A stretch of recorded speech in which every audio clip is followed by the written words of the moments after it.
ఇంకొక విషయం, నిన్న ఈరోజు రేపు ఎలక్షన్ కోడ్ వస్తాయనే ఉద్దేశంతో, ఎలక్షన్ కోడ్ వస్తే డబ్బులు పంచడం కష్టమవుతాయనే ఉద్దేశంతో ఈరోజు మాజీ ఎంపీ వినోద్ కుమార్ గారు ఈరోజు ప్రతిమా హోటల్లో 6,65,00,000 రూపాయలు దాచి ఈరోజు రెడ్ హ్యాండెడ్గా దొరికిందని కూడా ఈ సందర్భంగా తెలియజేస్తాను. వారిని తక్షణమే అరెస్ట్ చేసి వినోద్ కుమార్ గారు కూడా జైలుకు పంపించాల్సిందిగా మరొక విషయంలో విజ్ఞప్తి చేస్తా ఉన్నాను.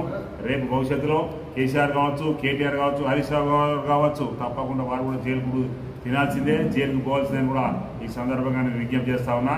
బీజేపీ ఇప్పుడు మొన్నటిదాకా ఒక ఆట ఆడింది, ఇప్పుడు మరొక ఆట ఆడి ఈరోజు కరీంనగర్లో ఎంపీ సీటు గెలవాలన్నా, లేకపోతే తెలంగాణ రాష్ట్రంలో ఎంపీ సీటు గెలవాలనే ఉద్దేశంతో ఈరోజు ఏం చేస్తా ఉన్నారు అంటే, సానుభూతి కొరకు, సింపతి కొరకు ఈరోజు కవితను అరెస్ట్ చేసిందని కూడా ఈ సందర్భంగా మీకు తెలియజేస్తా ఉన్నాను.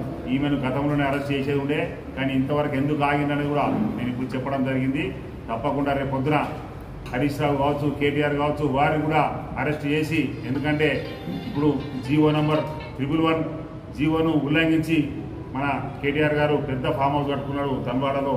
కాబట్టి ఆ అరెస్ట్ చేయాలంటే ఖచ్చితంగా 311 జీవో కింద కూడా వారిని అరెస్ట్ చేయొచ్చని కూడా ఈ సందర్భంగా తెలియజేస్తాను. అదేవిధంగా ఇక హరీష్ రావు అయితే అరాచకం సిద్దిపేటలో చెప్పరానటువంటి అరాచకం ఉన్నది, వారిని కూడా అరెస్ట్ చేయాల్సిందిగా విజ్ఞప్తి చేస్తా ఉన్నా. రాబోయే కాలం కాంగ్రెస్ పార్టీ నీతికి, నిజాయితీకి, మంచి పేరుకు చిహ్నంగా ఉన్నాం కాబట్టి తప్పకుండా మేమందరం కలిసికట్టుగా పోరాడతాం. అదేవిధంగా బండి సంజయ్ కూడా ఏదో మాట్లాడుతూ ఉన్నాడు, మీరేం అభివృద్ధి చేసిరని. మా యొక్క పొన్నం ప్రభాకర్ గారు 23 అంశాల మీద మేము డెవలప్మెంట్ది గతంలో ప్రెస్ మీట్ పెట్టి